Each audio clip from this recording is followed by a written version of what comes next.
There's a class of people in America who think they're better than the rest of us. You know who they are. You've always known. People with enough money and enough connections that the rules everyone else lives by simply don't apply. The Epstein class. You were promised their names. You were promised exposure, accountability, truth. The files are still hidden. Why? Because the powerful are protecting the powerful. They don't care about us. We were promised no more forever wars. America first. Bring them home. No more spending American blood and treasure on conflicts that never end. How's that going? We're now $50 billion into a war that nobody voted for. Started by people who will never have a child in uniform. While we're trying to just get by, they cut taxes for their rich friends, protecting people who don't deserve protection, and running a government that works beautifully for them. They said they were fighting the elites. They are the elites. They said they were draining the swamp. They are the swamp. They said no more wars. They started one. And they're counting right now, today, on you being too angry, too tired, or too distracted to notice. The Epstein class will keep screwing us as long as we let them. What if everything Americans were promised turned out to be the exact opposite? Think about it. We were promised transparency, accountability, and an end to a system where powerful people play by different rules. We were told no one would be above the law, no more backroom deals, no more protecting the elite. But today, millions of Americans are asking the same question. Has anything really changed? From the ongoing controversy surrounding the Jeffrey Epstein files to growing debates over government accountability, many people believe the gap between political promises and political reality has never been wider. In this video, we're going to examine the claims, the facts, and the unanswered questions that continue to dominate the national conversation. We'll look at what leaders promised, what has actually happened, and why so many Americans, regardless of party, say they're losing trust in the system. Stay with us until the end, because this isn't just another political story. It's about power, accountability, and whether the rules truly apply to everyone equally. Let's get started. What I have seen, and I've looked at most of the files, is that there just wasn't dispositive evidence. And if that dispositive evidence ever existed, it was probably destroyed after 2006, 2007. Now, like, again, in our defense, yes, was there some bitching and moaning, and was there some back and forth? Yes, but we eventually collected 6 million documents as part of the effort. The president, people say the president was forced into releasing the documents. Like, again, the idea that Donald Trump could not have killed that legislation, especially with the United States Senate, is a joke. He absolutely could have killed it. What did he do? He actually said, nope, we're going to release these files. He thought, he was annoyed by the story. He was annoyed by the Democrats accusing him of doing things bad. By the way, do I think there is I've never seen a single piece of credible evidence that the President of the United States engaged in wrongdoing with minors. This is the end of the Epstein, of your review of the Epstein files. So just to clarify, is the public going to learn the identities of the men who abused the girls with the information that you're releasing? And if not, why not? And then I have a quick follow-up. I mean, you just baked in an assumption into your question that I have never said and I don't know to be true. Is the public going to learn about men that abuse these girls? Like, what does that mean? I mean, I don't understand what that means. Well, I mean, they're the men who abused the young women through Epstein's. Look, we said in July, and it remains as true today as it was in July. If we had information, we meaning the Department of Justice, about men who abused women, we would prosecute them, right? We talked about the work that we're doing. That's why I said that. I said this earlier. There's this built-in assumption that somehow there's this hidden tranche of information of men that we know about that we're covering up or that we're choosing not to prosecute. That is not the case. I don't know whether there are men out there. Did you catch what just happened? Sometimes, the most revealing moment in a political hearing isn't a dramatic confession. It's a question that should have had an obvious answer, but somehow didn't. In just a few seconds, a simple exchange about the victims of Jeffrey Epstein's crimes turned into one of the most talked about moments of the hearing. Critics argue it exposed a deeper problem, not just about accountability, but about whether the focus is being placed where it belongs. The debate isn't simply about documents or investigations anymore. It's about whether the people responsible for these crimes will ever face full public scrutiny, or whether the conversation will continue to circle around everyone except those who committed the abuse. So why did this exchange spark such a strong reaction? What exactly was said? What did it imply? And why are so many people saying this moment speaks volumes about the broader controversy?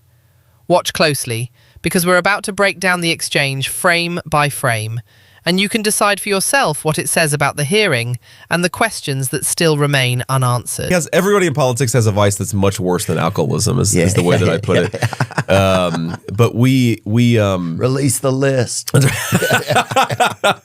Seriously, we need to release the Epstein list. That is an important thing. You say that the FBI has Epstein's list. They're sitting on it. That doesn't seem like something you should do. You're protecting the world's foremost predator. That seems like an evil thing to do, regardless of who may be embarrassed in the release of that list. Why is the FBI protecting the greatest pederast, the largest scale pederast in human history? Simple, because of who's on that list. You wondering why we're not hearing more about this Epstein case? I mean, the guy was only connected to just about every major player in the swamp internationally, and yet you don't hear much about it. And what the hell are they hiding with Jeffrey Epstein? Nice guy. Got a lot of problems coming up, in my opinion, with the famous island with Jeffrey Epstein. You raised the question of Jeffrey Epstein in your remarks about in the Q&A. Well, I think he's got a problem. I mean, what do you think the problem will be? I don't know, but that island was really a cesspool. There's no question about it. Just ask Prince Andrew. He'll tell you about it. The island was an absolute cesspool. But yeah, other than literally the entire MAGA movement calling for accountability, how could we possibly assume that there would be accountability? And look, because this White House is so shameless, they will continue to tell these lies. Here's Todd Blanche during his confirmation hearing just days ago. I want to make sure the American people know that this administration, when it comes to Jeffrey Epstein, has been more transparent than any past administration, than Biden was or anybody else. And what we did is we complied with the law. And if we learn a new material, we will most certainly review it and make it available. When it comes to the victims of this horrible man, we will never not talk to victims. We will never not do everything we can to prosecute anybody that committed any crimes against any of these women. Todd Blanche says, "We complied with the law." But critics immediately point to the timeline and ask a simple question. If everything required by law was released, why are people still demanding more records? That's the heart of this debate. It's no longer just about the Epstein files, it's about public trust. When officials say the process is complete, but lawmakers, journalists, and victims' advocates continue to argue that key information remains unavailable, Americans are left wondering who to believe. For someone seeking to become the nation's top law enforcement official, every word matters. Every statement is scrutinized. And whether you believe Blanche's explanation or you agree with his critics, one thing is undeniable. This issue isn't going away. Because if the American people lose confidence in the Justice Department's transparency, the damage extends far beyond one hearing. It affects trust in the entire system. And that's exactly why the next part of this testimony is drawing so much attention. How many pages of the so-called Epstein files has the department released? Nearly 3 million. How many more pages are there? That are responsive, we're not aware of any. How about that in the department's opinion are not responsive? Well, from what we collected, about 3 million that were just nothing to do with Jeffrey Epstein or the case at all. Okay. Why don't you just release everything? Just let it rip. Well, that would be against the law, because the only reason we could release the 3 million we did is because of the Epstein Transparency Act. There are federal laws that prohibit the release of case files, and the Epstein Transparency Act was very explicit and specific about what could be and should be harm to these Will you victims. meet with them within the next 30 days? The last time I asked a question, you can say yes or no. I can keep on answering it the same way. I can meet with them. My staff will meet with them. We have a staff member here today. If you can meet with them, will you meet with them? I'm not sure what you're looking for me to say. As I said, yes, there are. Yes, apparently Todd Blanche's time is only reserved for important meetings like the one he had with Ghislaine Maxwell. And I previewed Todd Blanche's gaslighting on CNN with Caitlin Collins just days earlier. Brian Tyler, Cohen, you're new at the table. Welcome. You also have a new book out tomorrow, I believe it is, the day after, How to Wield Power in a Post-Trump World. Obviously, we're still in this Trump world in this moment. And what are you going to be looking for from Democrats this week during that hearing? Look, I think Todd Blanche has a lot of questions that he has to answer for, especially, we're talking about the IRS situation, but there's also the Epstein situation. I mean, remember, Todd Blanche went and spoke with Ghislaine Maxwell. We don't know what he spoke to her about, but suddenly, in the immediate aftermath of that discussion, she was moved from a prison in Florida to a low-security prison in Texas. There is also, there remains all of these questions about what the Trump administration is doing with regard to the Epstein Files Transparency Act. That law mandated that all those files have to be released on December 19th, 2025, if I'm not mistaken, 7 months ago. And so I would imagine that the reason Todd Blanche is there is because if you have somebody who already has experience being more deferential to his client, then it really helps you to have that person atop the DOJ. As we wrap up today's discussion, one thing is certain. Todd Blanche's confirmation hearing has become about far more than a single nomination. It has evolved into a national conversation about transparency, accountability, and public confidence in the Justice Department. Throughout the hearings, senators questioned Blanche on his relationship with President Donald Trump, the Justice Department's independence, and its handling of the Jeffrey Epstein records. Supporters argue that he defended the department's actions and demonstrated the experience needed to serve as Attorney General. Critics, however, contend that several of his answers were incomplete or unconvincing, and that important questions remain unresolved. The controversy surrounding the Epstein files continues to fuel that debate. Government officials have said that additional records were withheld for reasons such as protecting victims' privacy and preventing the release of child sexual abuse material. At the same time, critics and some lawmakers argue that the public still deserves greater transparency about what can legally be released and why certain materials remain unavailable.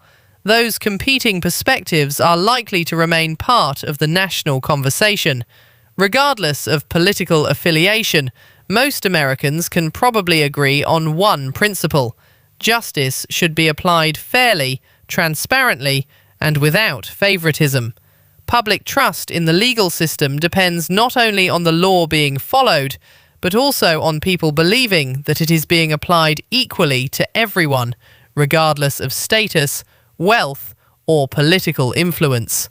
The Senate will ultimately decide whether Todd Blanche is confirmed, but today's hearing also served as a reminder that confirmation hearings are about more than qualifications on paper. They are an opportunity for nominees to demonstrate independence, judgment, and a commitment to the rule of law under intense public scrutiny. Now it's your turn to weigh in. Do you believe Todd Blanche answered the Senate's toughest questions convincingly? Or do you think today's hearing left too many important issues unresolved? Share your thoughts in the comments below. We ask everyone to keep the discussion respectful and focused on the facts. Healthy debate is essential in a democracy, and hearing different viewpoints helps all of us better understand these important issues. If you found this breakdown helpful and want more in-depth coverage of the biggest political stories in America, please take a moment to like this video, subscribe to the channel, and turn on notifications so you never miss our latest reporting and analysis. Thank you for spending your time with us today.